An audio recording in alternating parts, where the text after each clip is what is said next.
The night my life changed, my mother grabbed my wrist so hard I could feel her wedding ring press into my skin and whispered, "Whatever happens in that house, Claire, do not let him see your necklace." I should have asked more questions. I should have stayed home and made her tea and called the clinic in the morning and pretended the overdue bills stacked on our kitchen counter could wait another day.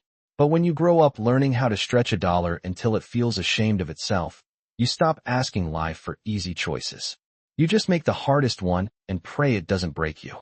So at 9:40 p.m., with rain tapping against our apartment window and my mother too pale to stand, I put on her pressed black Maid uniform, buttoned it with shaking fingers, and took the subway downtown to a part of the city I usually only saw through tinted car windows and magazine ads. By the time I reached the Hale estate, my flats were damp, the hem of my skirt clung to my knees, and I was already regretting everything. The front gates were taller than any church doors I'd ever seen, black iron rising at least 12 feet, sharp at the top like they didn't just keep people out. They warned them. A guard in a dark coat checked my name without smiling. Another opened the gate without a word. No one said welcome. The driveway curved through bare winter trees wrapped in soft gold lights, and at the end of it stood the house. Mansion didn't feel like the right word. It looked older than money and colder than weather, all limestone and glass and silence. Every step I took echoed in places that seemed too expensive for sound. Inside, the air smelled faintly of cedar, polish, and something darker I couldn't name. A woman with silver hair pulled into a severe knot, looked me over once, and knew immediately I didn't belong.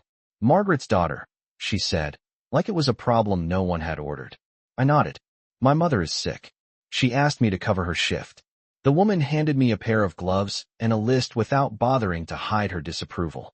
"You will clean the east hallway, the upstairs study, and the blue sitting room. You will not speak unless spoken to. You will not touch anything on the desk in Mr. Hale's private office. And you will never enter the West Wing." I swallowed. "Yes, ma'am." She started to walk away, then turned back and looked directly at the chain around my neck, the one I always wore under my blouse. House staff should not wear jewelry. My hand flew to my collarbone on instinct. "I'm sorry. I forgot. But I didn't take it off. I couldn't. My mother had given it to me when I was 12 and told me some things were worth more than rent, more than pride, more than answers. I had never understood what she meant until that night. I worked quietly for the next hour, trying to become invisible, dusting frames, folding throws, aligning books I was too nervous to read the titles of. Every room looked like it belonged to someone who never lost sleep over utility bills. Crystal vases taller than my forearm. Rugs so thick my footsteps disappeared. Oil paintings in heavy gold frames. Faces watching from another century like they already knew my secrets. I kept my head down. I kept my breathing even. I kept telling myself I only had to survive one shift. Then I reached the upstairs study. It was warmer than the rest of the house, lit by a single brass lamp and the low glow of a fireplace. The desk was massive, dark wood polished to a mirror sheen. Papers had been stacked with impossible precision. A fountain pen lay perfectly parallel to a leather notebook. Whoever worked in that room liked control. Maybe needed it. I should have cleaned the shelves and left. Instead, I noticed a picture frame near the edge of the desk, turned slightly away as if someone had looked at it in private and forgotten to put it back. I don't know why I stepped closer. Maybe because the woman in the photograph looked familiar in a way that made my chest tighten before my mind caught up. My gloved fingers brushed the frame. It slipped. I caught it. Almost did, but the corner struck the desk with a crack sharp enough to split the silence in two. And then a man's voice behind me said, very calmly, "You should be more careful with things that matter." My hands went cold inside the gloves. I turned too quickly, and for one humiliating second, I forgot how to breathe. Vincent Hale stood in the doorway like he had always belonged to shadows and expensive rooms, one hand still resting on the brass handle, his dark coat open over a charcoal suit that looked sharp enough to cut through excuses. He was taller than I expected, broader too, but it was not his size that unsettled me. It was the stillness. Men like that did not need to raise their voices. The room did the listening for them. "I am sorry," I said, and my voice came out thinner than I wanted. I did not mean to touch it. His eyes dropped to the frame in my hands. Then they lifted to me, steady and unreadable. "And yet you did." I swallowed and set the photograph carefully back on the desk, as if precision could erase the sound it had made. I can pay for the damage. It was a foolish thing to say. I knew it the second it left my mouth. The faintest change crossed his face. Not amusement exactly. More like surprise that I would even try. Can you? He asked. I looked down. No, sir. The word sir felt old-fashioned and small in that room, but I did not know what else to call a man whose house had its own gravity. He stepped farther inside, closing the door with a quiet click that made the study feel suddenly smaller. I noticed details then because I was too nervous not to. The rain had darkened the shoulders of his coat. His watch caught the firelight once and went dark again. There was no rush in him, no wasted movement. He walked toward the desk, toward the photograph, toward me, and stopped just far enough away to remain polite, and just close enough to make me aware of the pulse in my throat. You are not Margaret. It was not a question. No, but you are wearing her uniform. My mother got sick. She asked me to fill in for tonight. He gave a small nod, as if he had already guessed that much. Then his gaze shifted, not to my face, but lower, to the place where my necklace rested hidden beneath the collar of my blouse. I could not explain how he knew it was there. Maybe he had seen the chain when I moved. Maybe some people were simply trained to notice what others tried hardest to hide. Take off your glove, he said. I blinked. Excuse me. Your left hand. My stomach tightened, but I obeyed. I slipped the glove off finger by finger, wondering if he had seen the tiny burn scar near my thumb or the roughness from dish soap and winter air. Instead, he looked at my wrist, where my sleeve had shifted just enough to reveal the edge of my mother's old bracelet, the one she made me wear when I went anywhere alone after dark. His expression changed, barely, but enough for me to notice. He knew it, or thought he did. Where did you get that? He asked. I covered it instinctively. It is mine. His voice stayed even. That was not my question. The fire cracked behind him, soft and dry. Somewhere in the house, a clock began striking 10. I counted each note because it gave me something to do besides panic. My mother gave it to me, I said at last. He held my gaze another second, then reached past me for the photograph I had almost dropped. He turned it toward himself. I saw only a brief flash of the woman in it, young and elegant, wearing a pale dress and a necklace that looked painfully familiar before he set the frame down again. How long has Margaret worked here? He asked. On and off since before I was born. And she never mentioned me? The question was simple. The answer was not. My mother had mentioned him only twice in my life, and both times her voice had changed in a way I never understood. Not fear exactly. Something sadder. Something that sounded like a locked door. Not really, I said. She said this house helped her when she needed work. That is all. He studied me long enough to make silence feel like another kind of conversation. You are a poor liar, Claire. My heart stumbled. I had not told him my name. I opened my mouth, then closed it. Of course the staff list. Of course someone had told him. Still, something about hearing my name in his voice unsettled me more than it should have. He noticed. I knew he did. Relax, he said, and somehow that made it worse. If I intended to frighten you, you would not be wondering about it. I should have looked away. I should have nodded and apologized again and left the room while I still could. Instead, I asked the question that had been building in my chest since the moment he walked in. Who was the woman in the photograph? The air changed. Not loudly, not dramatically, just enough for me to feel that I had stepped onto thin ice. Vincent set one hand on the edge of the desk and looked at the frame without touching it. When he finally answered, his voice was lower than before. That, he said, is exactly what I was hoping you could tell me. For a second, I forgot the cold, the house, even the reason I was there. I just stared at him and wondered what kind of answer he thought I could possibly have. I do not understand, I said. I have never seen that woman before tonight. Vincent did not respond right away. He kept his eyes on the photograph, his expression unreadable in the firelight, and I had the strange feeling that he was listening to something far away, something older than the room we were standing in. Then he looked at me again, and that was somehow worse, because it felt less like being seen and more like being measured against a memory I did not own. Come here, he said quietly. I hesitated. He noticed. Of course he noticed. I am not asking you to do anything improper, Claire. I want you to look. Heat rushed to my face at the gentle correction. I stepped closer to the desk, careful, almost holding my breath. He turned the frame toward me this time. The woman in the photograph was beautiful in a way that did not ask for attention because it already had it. She looked to be in her 20s, standing on the back steps of this same house, one hand resting on the stone railing, her hair lifted slightly by the wind. Around her neck hung a delicate gold chain with a small oval pendant. My hand moved before I could stop it, rising to my own collarbone. "That necklace," I whispered. "Yes," Vincent said. My fingertips slipped beneath the edge of my blouse and found the pendant hidden there, warm from my skin. I pulled it out slowly, and the room seemed to tighten around us. Mine was not exactly the same. It was older, a little scratched along the edge, the clasp replaced years ago with a cheap fix my mother had paid for at a corner jewelry shop. But it was close enough to make my pulse trip over itself. Same shape, same size, same tiny engraved border I had only ever noticed under bright light. Vincent said nothing for a moment. He only looked from the pendant in my hand to the one in the photograph. "My mother told me never to take it off," I said. "She never told me why." His jaw shifted, as if that answer confirmed more than he wanted it to. "Did she tell you who gave it to her?" "No." "Did she ever mention the name Elena?" I shook my head. "No. The name meant nothing to me, but the way he said it made it feel important, like setting down a glass too carefully because it used to belong to someone you still missed." "Who is she?" I asked.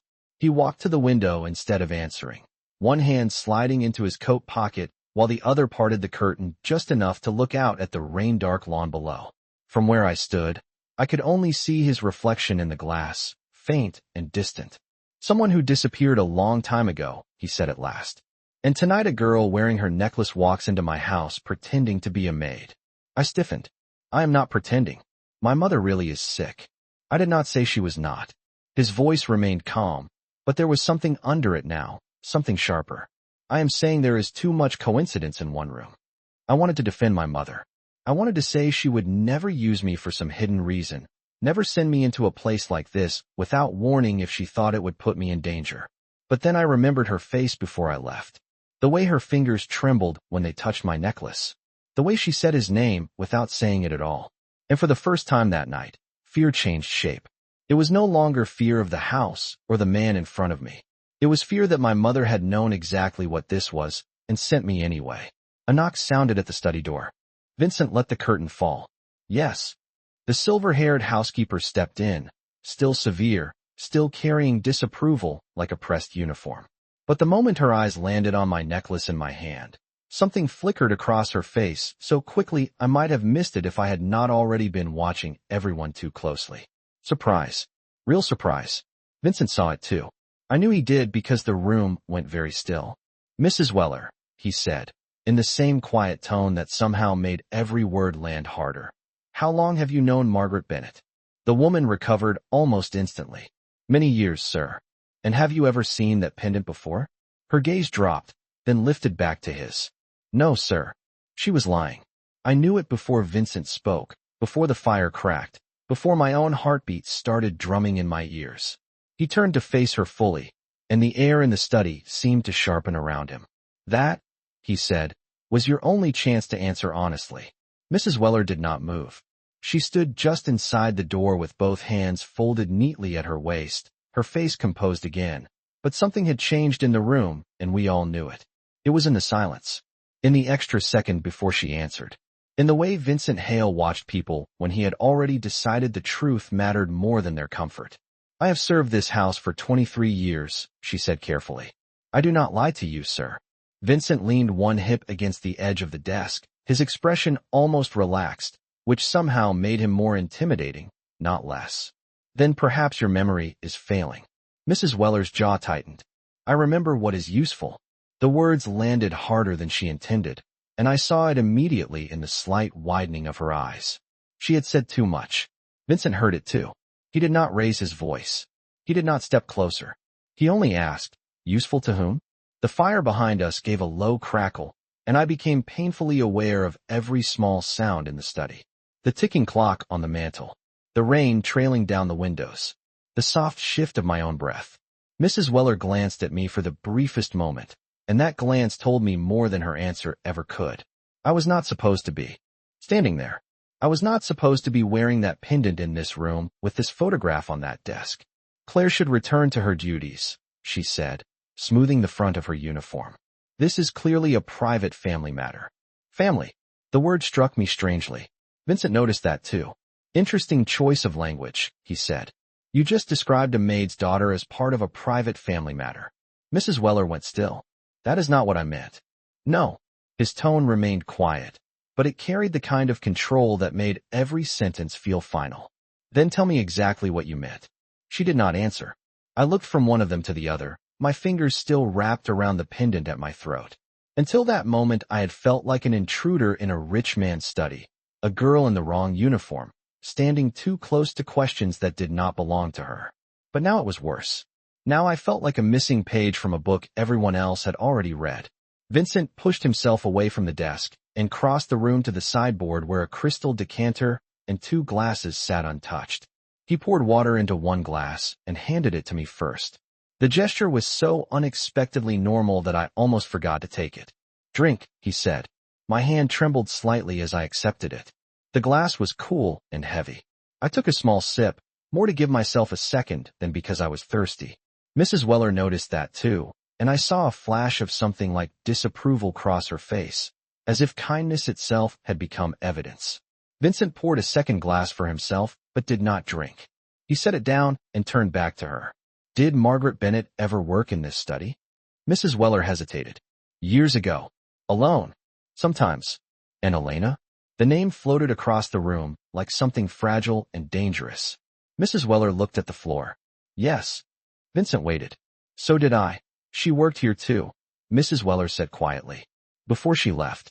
She did not leave, Vincent said. She vanished. The correction was gentle, but it changed the temperature in the room. I looked at the photograph again. The woman in it no longer seemed simply elegant or mysterious. She seemed central, like the answer to a question everyone had been carrying for years. Who was she? I asked before I could stop myself. Mrs. Weller's eyes rose to mine, and for the first time since I had met her, her expression was not severe. It was tired. Someone this house never recovered from, she said. Vincent said nothing, which told me that part was true. I set the water glass down carefully on a coaster, afraid now of making any sound too suddenly. And my mother knew her? Mrs. Weller's lips parted, then closed. Vincent stepped in before she could dodge it. That is what we are about to find out. He moved to the desk and pressed a small button hidden near the lamp. Less than 10 seconds later, a man in a dark suit appeared at the door. He looked at Vincent first, then at me, then at Mrs. Weller, taking in the tension without asking questions. Bring Ms. Bennet's employment records, Vincent said. All of them. I want everything from the last 25 years. Also the old staff photographs from the archive boxes. The man nodded once and disappeared. I stared at Vincent. You keep staff photographs in archive boxes? He glanced at me. I keep everything. I believed him. Men like him probably survived because they never mistook sentiment for carelessness. Mrs. Weller drew in a slow breath. Sir, perhaps this can wait until morning. No, he said. It waited long enough. The answer was calm, final, and somehow heavier than if he had shouted. Mrs. Weller straightened, and I could see her deciding something in real time. Not whether to speak, but how much. Margaret was not hired the usual way, she said. My heartbeat stumbled. Vincent did not react visibly, but his attention sharpened. Explain. She looked at me again, and this time there was no disapproval in her face at all. Only reluctance. She came here with a child once, she said. A little girl. 5, maybe 6 years old. It was years after Elena disappeared. She was desperate, cold, frightened. She asked for work and said she had nowhere else to go. The room tilted under me, so suddenly I had to grip the edge of the desk to steady myself. I looked at Vincent, then back at Mrs. Weller. I was that child, I said, though I already knew. Mrs. Weller gave the smallest nod. Vincent's eyes went to me, then to the pendant in my hand, then back to the photograph. And when he spoke, his voice was lower than before, as if the truth had just opened a door he had been standing in front of for years. The question is not whether you were here, Claire, he said. The question is why no one wanted me to remember. Mrs. Weller's words did not leave the room.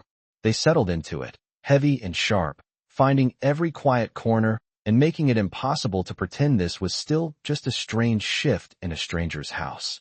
I could feel my own heartbeat in my fingertips where they rested against the polished edge of the desk. 5 or 6 years old. Cold. Frightened. Brought here by my mother. It should not have felt possible that a place I had no memory of could suddenly feel familiar, but the sensation came anyway, faint and unsettling, like hearing a song you do not remember learning. Vincent said nothing for a long moment. He stood beside the fireplace with one hand in his pocket, looking at me in a way that made me feel less like a maid in borrowed clothes and more like the answer to a question he had been asking in silence for years. "Why would someone need me not to remember a child?" he asked at last. Mrs. Weller lowered her eyes. "You had a great deal happening in those years, sir." "That is not an answer. It is the only one I have." He took one step toward her, not threatening, not hurried, just enough to remind the room whose patience we were all standing inside. "You told me Margaret came here desperate. You told me she brought a child. You recognized the pendant. And yet somehow none of this was worth mentioning until tonight." Mrs. Weller clasped her hands tighter. "It was not my place. Everything in this house is my place," he said. The words were quiet, but they landed with absolute certainty. I looked down at the pendant still curled in my hand. My mother had kept it on me for years. Through school. Through rent notices and birthdays and winters when the heat barely worked. Through every ordinary day of a life that suddenly did not feel ordinary at all. "Maybe she wanted to protect me," I said, before I could stop myself. Vincent turned his head slightly toward me. "From what?" I wished I knew. The honest answer sat at the back of my throat, raw and useless. "I do not know." Mrs. Weller looked at me then, really looked, and something in her expression softened in a way I had not seen before. "Your mother was always careful," she said. "Careful women do not hide things for no reason." Before I could ask what she meant, the study door opened again. The man in the dark suit returned carrying 2 gray archive boxes and a thin folder. He set them on the desk with practiced care and stepped back. Vincent gave a small nod, and the man left without a word. The room seemed to draw in around the boxes. Old paper has a smell all its own, dry and faintly sweet, like time stored in cardboard. Vincent opened the folder first. Employment forms, tax documents, emergency contact cards. My mother's name appeared again and again in neat type and old signatures that changed shape over the years. Margaret Bennett, temporary domestic staff, seasonal hire, reinstated, referred by prior household employee. Vincent flipped each page with calm efficiency, but I could tell from the set of his shoulders that he was no longer simply curious. He was assembling something. "Here," he said, sliding one page across the desk toward me. It was an intake form from nearly 20 years ago. At the bottom, under dependents, a single line had been filled in by hand. "Female child, age 6. No last name listed." I stared at it until the words blurred. Why would she leave off my last name? I whispered. Vincent looked at the page, then at Mrs. Weller. "Because someone told her to," he said. Mrs. Weller did not deny it. That frightened me more than if she had. He opened the first archive box next. Inside were envelopes labeled by year, stacks of holiday cards, staff rosters, and glossy photographs separated by tissue paper. He went through them with a speed that told me he had spent his life searching through facts for hidden edges. Finally, he stopped at an old staff photograph and laid it flat on the desk beneath the lamp. My breath caught. There was the front entrance of the estate, brighter then, less severe somehow. A line of employees stood on the steps. In dark uniforms, shoulders squared, hands folded. Mrs. Weller looked younger. So did several people I did not know. Near the end of the row stood my mother, thinner than I remembered, her hair darker, one hand resting lightly on the shoulder of a little girl in a wool coat. Me. I knew it before my mind could argue. The girl's face was turned halfway toward the camera, uncertain and solemn, a small oval pendant visible against the coat collar. My knees nearly gave out, and I reached for the desk again. Vincent's hand moved instinctively, steadying the photograph before it slid. He did not touch me. He did not need to. "You were here," he said, almost to himself. I could not stop looking at the child in the picture. I remembered nothing. Not the steps. Not the coat. Not the day. Just a pressure in my chest, like a locked room inside me had heard its key turn. Then Vincent drew another photograph from beneath the first and set it beside it. This one was older. The woman from the frame on his desk stood in the garden, smiling at someone outside the shot, one hand resting over the pendant at her throat. Same necklace. Same oval. Same impossible detail. My mouth went dry. "Elena," he said. Mrs. Weller closed her eyes briefly, like even hearing the name cost her something. Vincent looked from the older photograph to the newer one, then to me. His voice, when he spoke, was lower than ever. Claire, I think your mother did not come back to this house for work. He held my gaze, and I felt the floor of my life shift beneath me. I think she came back because of you. My ears rang so softly at first I thought it was the rain against the windows, but it was only my own blood rushing too fast through a body that suddenly felt borrowed. I looked down at the two photographs again, at the woman named Elena with the pendant at her throat and the child in the wool coat wearing what looked like its echo, and I felt something inside me pull tight. No, I said, though I was not sure what I was denying. My mother came back because she needed money, because life is expensive, because sick days do not care who can afford them. Vincent did not argue right away. He simply watched me with that same impossible stillness, as if he understood that truth often arrived in layers, and people usually rejected the sharpest one first. Mrs. Weller stood near the door, silent now, her face carrying the weight of someone who had spent years keeping old decisions alive by never naming them. I pressed my fingers harder around the pendant, almost hoping it would become an ordinary piece of metal in my hand if I held it tightly enough. It did not. Nothing felt ordinary anymore. What exactly are you suggesting? I asked. My voice was steadier than I felt. Vincent rested one hand on the back of the leather chair beside the desk. I am suggesting your mother did not return to this house by chance. I am suggesting that for years she kept your name off records, hid the history attached to that necklace, and avoided telling you why this place mattered. People do that for one of two reasons. They are protecting themselves, or they are protecting someone else. Me, I said quietly. You think she was protecting me. I think she still is. The words should have comforted me. Instead, they made my stomach tighten. Protection was only necessary when there was something to fear. I looked at Mrs. Weller. Did my mother ever say anything about Elena to you? Mrs. Weller's lips parted, then closed again. Vincent answered without taking his eyes off her. She did. Mrs. Weller gave him a sharp glance. You do not know that. I know Margaret Bennett worked in this house twice, brought a child no one was meant to question, and somehow convinced a staff trained to document everything to forget the most unusual detail in the building. She did not do that alone. Mrs. Weller's shoulders lowered by a fraction. Not surrender, just fatigue. There were things your mother refused to put in writing, she said to me at last. She said paper could be taken. Spoken words could die with the right people.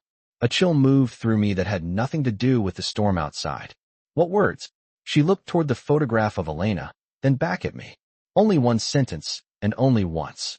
She said, if the child is ever brought back here, it means the truth has run out of places to hide. The room fell.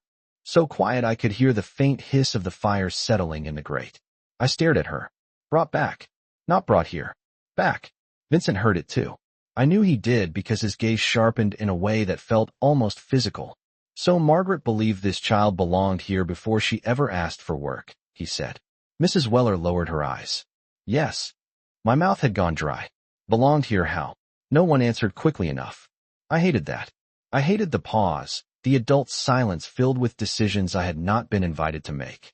Please, I said, and the words sounded smaller than I intended. Stop talking around me like I am not standing here.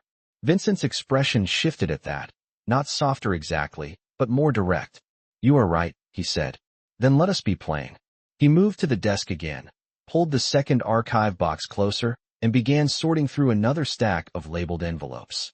Christmas cards, benefit invitations, payroll summaries, then a thinner packet bound with a fading blue ribbon. He untied it carefully and spread several documents beneath the lamp. My eyes caught on a hospital letterhead first, then a date from almost 20 years ago, then a name typed in a formal line near the top. Elena Marlowe. My breath caught. Vincent read faster than I could, his face giving away almost nothing until he reached the final page. Then he stopped. Completely. The kind of stop that means the room has changed shape around one sentence. What is it? I asked. He did not answer me at once. He looked at the paper again, then at the photograph of the little girl, then at me. His voice, when it came, was low and precise. This is a guardianship draft, he said. And signed, never filed, but prepared. I frowned, trying to follow. For who? Vincent turned the last page toward me and tapped the name written there in black type. Not Margaret Bennett. Not Elena Marlowe. Mine. Claire Bennett. I stared so hard the letters blurred. Beneath my name was another line, one that made the air leave my lungs in a single, silent rush. Proposed residence, Hale Estate. Legal custodian, pending verification, Vincent Hale. I looked up too fast, my pulse pounding in my throat. Why would your name be on papers about me? Vincent held my gaze, and for the first time since I met him, I saw something break through the control in his face. Not fear, not confusion, recognition. That, he said quietly, is what someone has spent 20 years making sure I never had the chance to ask. For a moment, no one moved. The papers lay under the lamplight between us like something alive, something that had waited years for the right hands to touch it. My name looked wrong on that page. Too formal, too neat, as if someone had tried to build a version of my life without ever asking whether I belonged in it. Proposed residence, Hale Estate. Legal custodian, pending verification, Vincent Hale. I read the lines again and again, hoping repetition would make them smaller. It did not. This has to be some kind of mistake, I said, but the words sounded weak even to me. Vincent did not answer immediately. He picked up the document with careful fingers, reading the first page from top to bottom, then the second, then the notes clipped behind it. The firelight moved across his face, catching the tension in his jaw. There is too much detail here for it to be a mistake, he said at last. A draft like this is prepared for a reason. I felt my pulse beating behind my eyes. Then what reason? Mrs. Weller shifted near the door, the faint rustle of her uniform suddenly loud in the silence. It was never finalized, she said. That should matter. Vincent looked up. It does matter. It means someone intended to do something and failed, or chose not to. His gaze moved to me, steady and serious. That does not make it meaningless. I wanted to argue. I wanted to tell him he was making too much out of old paper and photographs and half-spoken memories. But the truth was harder to dismiss now. My mother had hidden this house from me while continuing to return to it. She had kept my necklace close and my last name off forms. She had warned me not to let him see it, which meant she knew he would recognize something if he did. None of that belonged to coincidence anymore. Read the rest, Vincent said, more to himself than to anyone else. He sorted through the packet and paused at a handwritten note attached with a rusted paperclip. The writing was feminine, slanted, hurried in places. I could not see enough to know whose it was. He scanned the first lines, and something in his expression changed so sharply that I took an involuntary step forward. What? I asked. He read silently for another second, then handed me the note without a word. My fingers shook as I took it. The paper was old and thin, the ink slightly faded, but the sentence at the top was still clear. If anything happens to me, do not let them separate her from the pendant. Beneath it was a second line. He will know when he sees it. My breath stopped. No signature. No date. Just those two sentences, written by someone who had expected not to be there later to explain them. Elena wrote that, Mrs. Weller said softly. I looked up so fast my vision blurred. You knew her handwriting? Mrs. Weller nodded once. Enough. Vincent's face gave away very little, but his silence was no longer distant.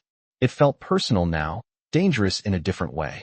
Not because he might lose control, but because he was holding it so tightly. She expected me to recognize the pendant, he said, which means she believed I knew what it meant. I looked from him to the photograph again. Did you? He did not answer right away. He reached for the crystal glass of water he had poured earlier, finally took a sip, and set it down with exact precision. I remember Elena, he said. I remember her working here for a short time. I remember that she had become important to this house in ways no payroll record would ever show. Then she disappeared, and every explanation I was given sounded polished enough to be false. His eyes met mine. What I do not remember is why paperwork would ever place a child in my care. That should have made me feel safer. It did not. It only proved how large the missing piece really was. I looked back at the note in my hand. Separate her from the pendant. He will know when he sees it. A memory flickered at the edge of my mind then, so faint I almost missed it. A woman kneeling in front of me. Not my mother. Softer hands. A lavender scent. Fingers closing the pendant into my palm, while voices moved urgently somewhere nearby. I sucked. In a breath. Vincent noticed instantly. What is it? I pressed my free hand against my temple. I do not know. Claire. His voice was low, steady. Look at me. I did. Tell me exactly what you felt. The study seemed to narrow until it was only the two of us and the space between his question and my answer. A memory, maybe. Or part of one. I swallowed. A woman was kneeling in front of me. I could not see her face clearly. I remember perfume. Lavender, I think. And I remember her putting this pendant in my hand. My fingers closed around it instinctively. She said something. Vincent took one step closer. What? I shut my eyes, chasing the fragment before it could slip away. The words came back unevenly, like hearing a voice through walls. If anyone asks, I whispered, tell them your name is Claire Bennett. When I opened my eyes again, Vincent had gone completely still. Mrs. Weller made a sound under her breath, not quite a gasp, not quite a prayer. I looked between them, my chest tightening. Why are you both looking at me like that? Vincent's answer came after one long, terrible second. Because, he said quietly, that means Claire Bennett may not have been the name you were born with. The words did not make sense at first. They hit me one at a time, slow and cold, like rain finding its way through a cracked window. Claire Bennett may not have been the name you were born with. I stared at Vincent Hale as if looking at him hard enough might force the sentence to become less impossible. It did not. No, I said, but the word came out too softly to defend anything. No, my mother gave me that name. Vincent did not correct me. He did not interrupt. He only watched me with the kind of focus that made it clear he was not interested in winning an argument. He was waiting for the truth to stop hiding. She may have given it to you, he said quietly. That does not mean it was the first one. My throat tightened so suddenly I had to look away. The study no longer felt warm. The fire still burned. The lamp still glowed over the old documents. But something in me had gone cold, and it was spreading. I looked down at the note in my hand, at the fading ink of a woman I had never met and somehow could almost remember. If anyone asks, tell them your name is Claire Bennett. Not choose. Not keep. Tell them. As if it were temporary. As if it were protection. As if names, like necklaces and children, could be hidden in plain sight. Mrs. Weller, I said, and even to my own ears I sounded younger than I had an hour ago. Did my mother ever tell you another name? She closed her eyes for one brief second, then opened them again. No, Vincent's gaze shifted to her. You are hesitating. Because the truth is not always kind, she said. And because I am trying to decide what belongs to the past, and what belongs to her. He answered without looking away from her. If it concerns Claire, then it belongs to Claire. The firmness in his voice settled something in me I had not expected. Not safety exactly. More like steadiness. Like a hand held out over deep water without pretending the water was shallow. Mrs. Weller drew in a slow breath. Margaret never told me another name. But Elena did mention one once. My pulse kicked hard. What was it? The older woman looked at the photographs on the desk before answering, as if the past were easier to face on paper than in a living face. Annie, she said. Or Anna. I cannot be certain. It was years ago, and she only said it once. She was upset. Frightened. She said, if they come before Vincent returns, Annie goes with Margaret. The room blurred at the edges. Annie. Anna. Neither name felt like mine. And yet something inside me moved anyway. A faint shiver of recognition that might have been memory or fear or both. Vincent heard it too. I knew he did because his expression changed, not dramatically, just enough for me to see the thought taking shape behind his eyes. Margaret was chosen, he said. Not merely hired. Mrs. Weller gave the smallest nod. Yes. He turned toward the desk, gathered the note, the guardianship draft, and the two photographs into one clean stack, then rested his palm on them as if physically keeping the facts from scattering again. That means Elena trusted Margaret with the child. It also means Elena expected not to be the one raising her. I wrapped my arms around myself without meaning to. The borrowed Maid uniform suddenly felt exactly what it was. Borrowed. My place in the world felt that way too. My apartment. My memories. My name. Why would she trust my mother? I asked. Mrs. Weller answered this time without hesitation. Because your mother was decent. In a house full of careful people, she was decent. Elena knew the difference. The words struck me harder than they should have. Decent. My mother, coming home with aching feet and grocery bags too light for the week ahead. My mother, who saved every rubber band and every receipt and every birthday card. My mother, who never lied well unless the lie was there to protect someone she loved. I looked at Vincent. Then why keep it from you? He was silent for a moment, and in that silence I saw something rare in him. Not weakness. Not doubt. Regret. Because, he said at last, Whoever Elena was hiding from may also have been hiding from me. A sound came from the hallway then. Small, quick, like a footstep that stopped the second it realized it had been heard. Vincent's head turned instantly toward the door. Mrs. Weller stiffened. I felt the air in the study shift again, not with danger exactly, but with the knowledge that secrets had ears in this house. Vincent crossed the room in 3 silent steps and opened the door. The hallway outside was empty, the lights low and golden against the long runner rug. No one there. No voice. No apology. Just distance and silence and the faint smell of someone's perfume that did not belong to cedar, polish, or old paper. Vincent looked down the corridor, then back into the room, and when his eyes met mine, the calm in them had sharpened into certainty. Someone knows we found this, he said. Then he reached for the key in the inside pocket of his coat, locked the study door, and added in a voice too controlled to ignore, which means from this moment on, Claire, you do not go anywhere in this house alone. The click of the lock sounded louder than it should have, maybe because I had never been inside a room that needed protecting from the inside, maybe because part of me understood, before the rest caught up, that the night had shifted again. I was no longer just a substitute maid in a borrowed uniform. I was a problem someone had waited years not to solve. Vincent slid the key back into his coat pocket and turned toward me with the same calm expression he had worn all evening. But there was nothing casual in it now. Control looked different when it became protection. Come here, he said.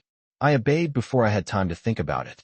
He moved the documents into a leather folio, closed it, and set it in the desk drawer beneath the photograph of Elena. Then he looked at Mrs. Weller. No one enters this room without my permission. No one is told what was found here. And if anyone asks why Claire is still in the house, you tell them I said so. Mrs. Weller nodded once. Yes, sir. Her eyes shifted to me, and this time the severity was gone. In its place was something harder to name. Concern, maybe, or guilt finally losing the strength to stand straight. I will have a guest room prepared, she said. I opened my mouth immediately. No, I cannot stay here. Both of them looked at me. Vincent's expression did not change, but his attention sharpened. You think going back to your apartment tonight is safer? My mother is there. The answer came too quickly, too emotionally, and I hated how small it made me sound. But it was true.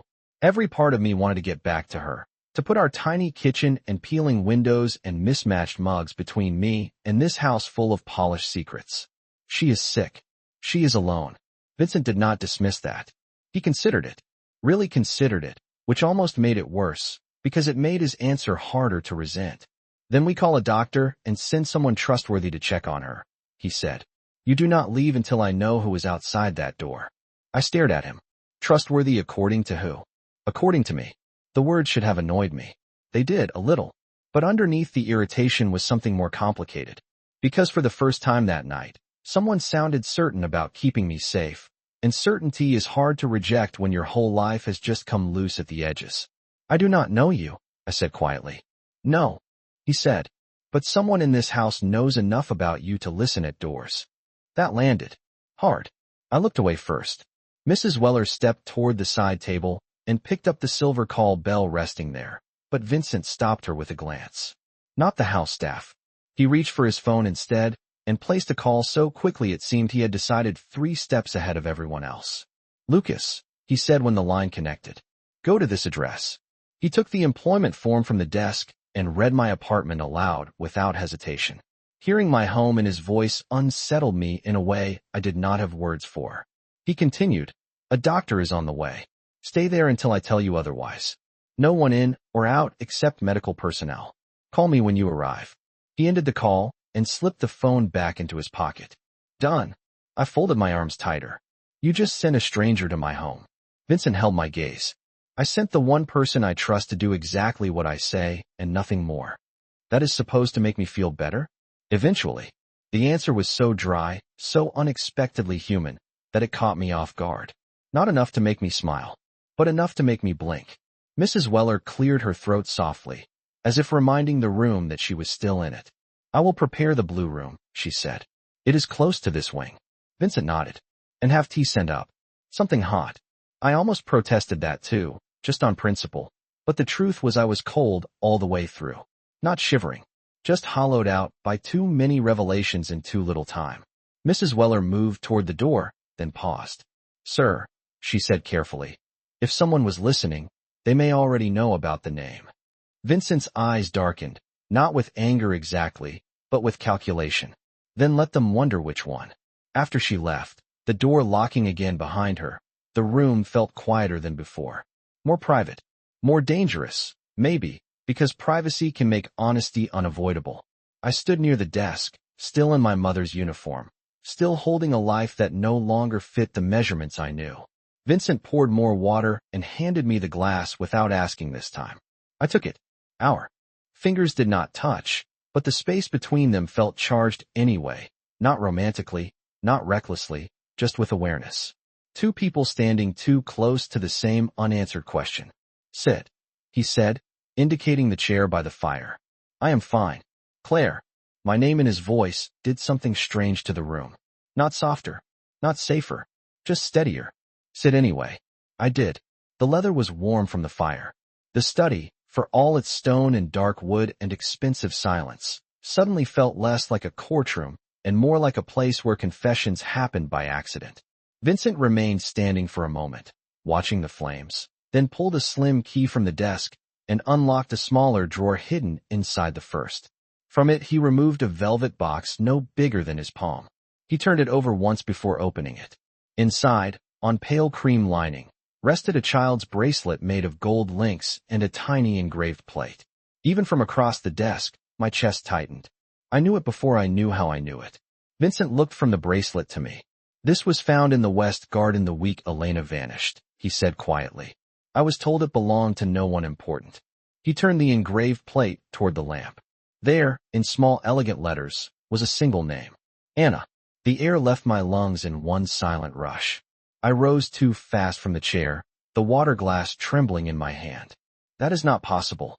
Vincent's gaze held mine, unflinching, certain in a way that made denial feel thin. "No," he said. "It is exactly possible enough to terrify the person who has been hiding it." For a second, I could not hear the rain anymore. I could not hear the fire either. The whole room seemed to draw inward until there was nothing left except that bracelet in the velvet box and the small, engraved name staring back at me like a witness that had finally decided to speak. "Anna. Not Claire. Not Bennett. Anna." I set the water glass down too quickly, and the sound of it touching the desk made me flinch. "No," I said again, because it was the only word my mind could still find. That could belong to anyone. Vincent closed the box halfway, not hiding it, only narrowing the distance between certainty and panic. "It could," he said, "if it had been found anywhere else. If it had no connection to the pendant.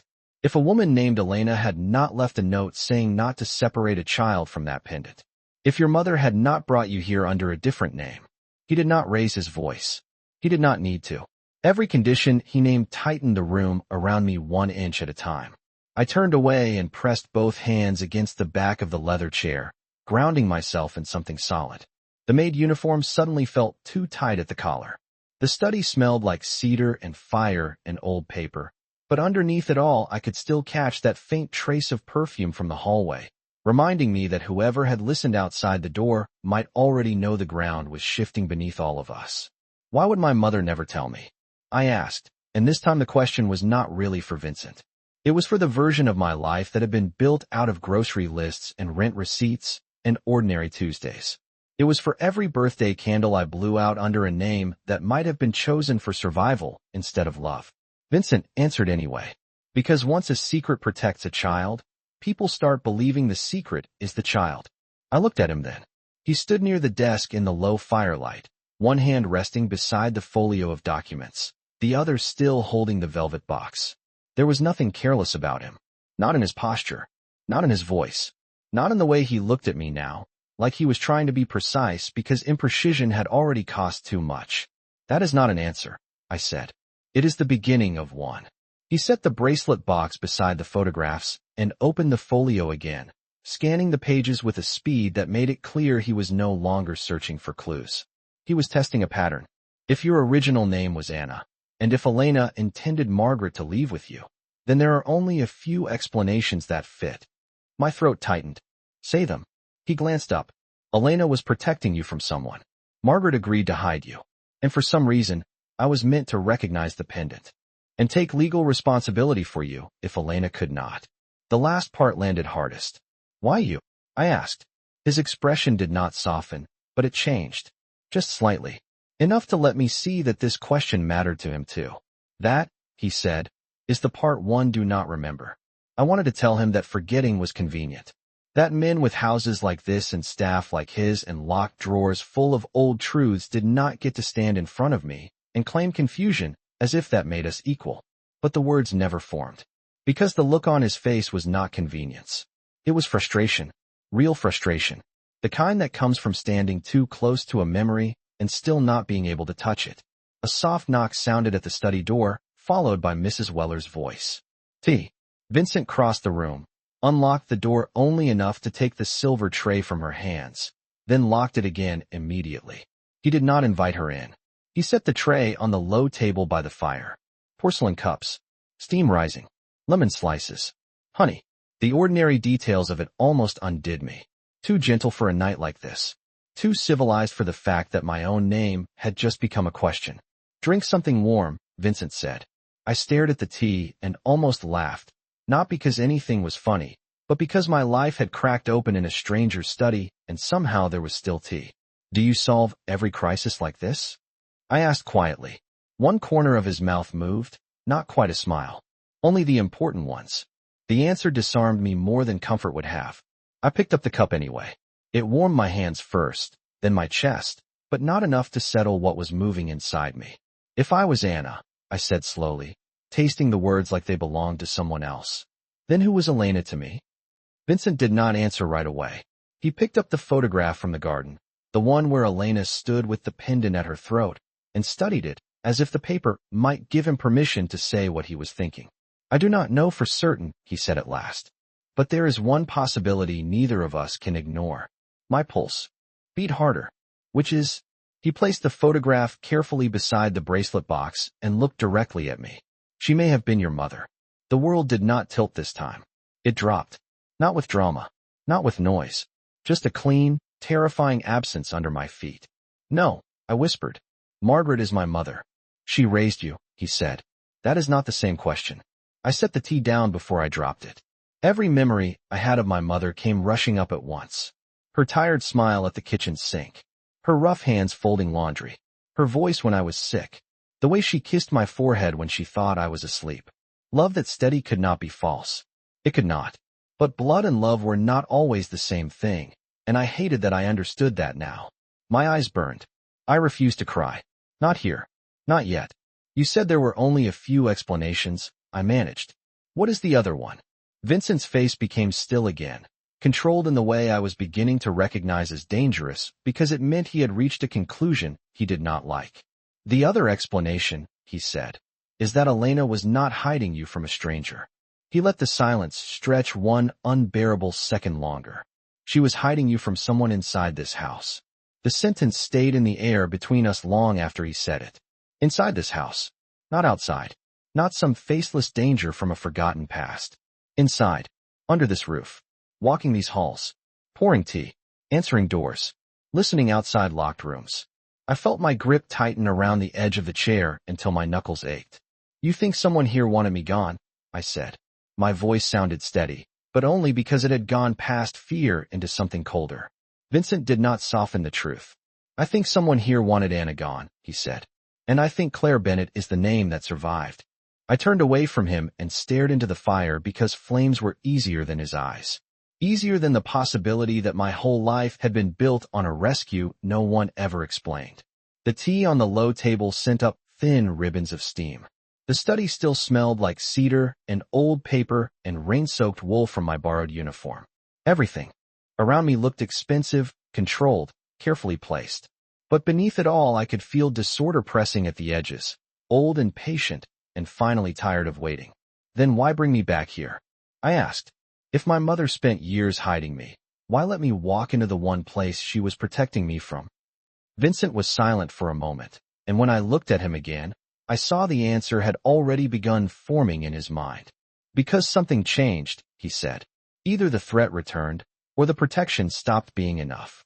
That landed harder than I wanted it to. My mother in our apartment, pale on the couch, pressing her ring into my wrist while telling me not to let him see the necklace. She had known tonight would matter. Maybe she had sent me anyway because she had run out of time. A sharp knock sounded at the study door, 3 quick taps. Vincent went still. Not startled. Just precise. He crossed the room and spoke without unlocking it. "Who is it?" "Lucas," a man's voice answered. Vincent opened the door just enough to let him in, then locked it again behind him. Lucas was in his 30s, maybe, wearing a dark coat with rain still caught on the shoulders. He carried himself like someone used to trouble but not impressed by it. His eyes went to me only once, respectful and brief, before returning to Vincent. "Doctor is with Margaret Bennett now," he said. Relief hit so fast it almost hurt. I did not realize how tightly I had been holding myself together until that one sentence loosened something in my chest. Lucas continued, "She is stable. Exhausted, but stable." I stayed outside the apartment after the doctor arrived. About 15 minutes later, a woman came to the building asking for Margaret by name. Vincent's expression changed by half an inch. That was enough. Description: late 40s, maybe early 50s. Dark blonde hair. Camel coat. Expensive handbag. She told the super she was an old family friend. My stomach dropped. No one from our life looked like that. No one from our building carried an expensive handbag through rain at midnight and asked for my mother by full name. "Did she go in?" I asked. Lucas looked at me then, and there was something kind in his face that made me trust him more than I expected. "No." The super said Margaret was resting and no visitors were allowed. The woman left after about 2 minutes. She made a phone call from the curb before getting into a town car. Vincent's voice turned even quieter. "Did you get a plate?" "Yes." Lucas handed him a folded card. Vincent glanced at it once, then slipped it into his pocket. "Good." I looked between them. "You know who she is?" Vincent did not answer directly. "I know she is not random." Lucas reached inside his coat and removed something else, a small white envelope sealed but worn soft at the corners. "The doctor found this under Margaret Bennett's pillow," he said. "She asked him to give it only to Claire if anything unusual happened tonight. He called me because he did not know what counted as unusual." My breath caught. Vincent held out his hand for the envelope, then stopped and looked at me instead. "Do you want to open it yourself?" The question should not have mattered, but it did. Too many people had been deciding things for me all night. I stepped forward and took the envelope from Lucas with hands that were steadier than I felt. My name was written on the front in my mother's handwriting. Not Claire. Not Miss Bennett. Just Sweetheart, the way she labeled lunch notes when I was a child. My vision blurred for one dangerous second. I broke the seal and unfolded the paper inside. Only 3 lines. The first made my heart stop. "If Vincent Hale has seen the pendant, you must trust him before you trust me." I looked up too quickly, but Vincent was watching my face, not the letter, as if he already understood that some truths could be read before they were spoken aloud. I forced myself to read the second line. Elena did not ask me to hide a servant's child. She asked me to hide hers. My knees nearly gave out. The room tilted, recovered, then tilted again. There was 1 line left. I read it once, then a second time because my mind refused to accept what my eyes already had. And when I finally looked at Vincent, my voice came out as little more than a whisper. She wrote that if anything happened before she could tell me herself, I was to ask you one question. The room went completely still. Vincent's face lost the last trace of distance. "What question?" I clutched the letter so tightly it trembled in my hand. "She says to ask you why my birth certificate was locked in your father's safe." The question hit the room like a power outage. Not loud, not visible, just sudden, absolute, and impossible to ignore. Vincent did not move for 1 full second. Then another. In a man like him, stillness was never empty. It was calculation, memory, restraint, and something darker all held in place by choice. Lucas looked from Vincent to me and seemed to understand instantly that whatever this was, it reached far above him. He stepped back without being asked, giving the silence room to become dangerous. I could still feel the letter trembling in my hand. My mother's handwriting. My mother's warning. My mother telling me to trust Vincent Hale before I trusted her. That was the sentence I could not get past. More than Elena. More than the pendant. More than the fact that I might have once been Anna. My mother had looked at the whole truth and decided that if everything collapsed, he was the person I should turn to. "Say something," I whispered. Vincent's eyes lifted to mine. and what I saw there was not confusion. It was recognition sharpened by regret. My father kept documents, he said at last, every word measured. Not because he was sentimental, because information was leveraged to him. He believed paper could outlive loyalty. I stared at him. So my birth certificate was leverage? He did not soften the answer. If it was in his safe, then yes. The room tilted again, but this time I stayed on my feet. Barely. Why would your father care about my birth certificate? Vincent looked at the fire, then at the desk, then finally at the old photograph of Elena as though the order of the truth mattered. Because the name on a birth certificate can prove more than who a child is, he said quietly. It can prove who an adult was trying to hide. My pulse beat hard enough to hurt. You mean my father? The word felt foreign in my mouth. Not because I had never used it. I had, but only for absence. For a blank line. For a man my mother dismissed with silence and exhaustion and a look that ended all questions. Vincent did not answer directly. He crossed to the desk, unlocked the hidden drawer again, and pulled out a second leather case I had not seen before. It was older than the first, worn at the edges, the kind of thing that had been handled often and trusted little. He opened it and removed a folded document, yellowed at the corners. When my father died, he said, I inherited properties, accounts, obligations, enemies, and a private safe that took me 2 days to open. Most of what was inside was exactly what I expected. Insurance papers, old ledgers, contracts, names. He placed the folded document on the desk, but did not open it. And one sealed packet marked with a date from 20 years ago, and the words "Do not destroy." My mouth had gone dry. You opened it. Not fully. He looked at me, and for the first time there was something almost like self-reproach in his expression. At the time, Elena had already vanished. My father was dead. The packet appeared to concern a child under temporary protection. I was told by the attorney handling the estate that the matter had been resolved privately years earlier. I believed him because I had no reason not to. Lucas said nothing, but I could feel him listening now with the kind of quiet that belongs to loyal men around dangerous truths. You left it in the safe? I said. Vincent's jaw tightened. Yes. I looked down at the letter in my hand and understood, suddenly and painfully, why my mother had written the question instead of the answer. She wanted to know whether he had known and ignored it, or whether he had been kept blind too. There is a difference between betrayal and failure. Sometimes it is small. Sometimes it changes everything. Open it now, I said. Vincent held my gaze a moment longer, then unfolded the document with careful hands. It was a certificate, official seal, county stamp, faded ink. He read the first line silently, and all the control in his face turned to something colder. He slid it across the desk toward me. I read it once. Then again. Child's name, Anna Elena Marlowe. Mother, Elena Marlowe. My breath caught so sharply it hurt. The father's line was not blank. That was somehow worse. It held a name. Not Vincent Hale. Not some stranger from outside the house. Hale. My eyes moved over the first name once, twice, refusing it even as my heart began to understand before my mind did. Adrian Hale. Vincent's father. The room around me went thin and distant.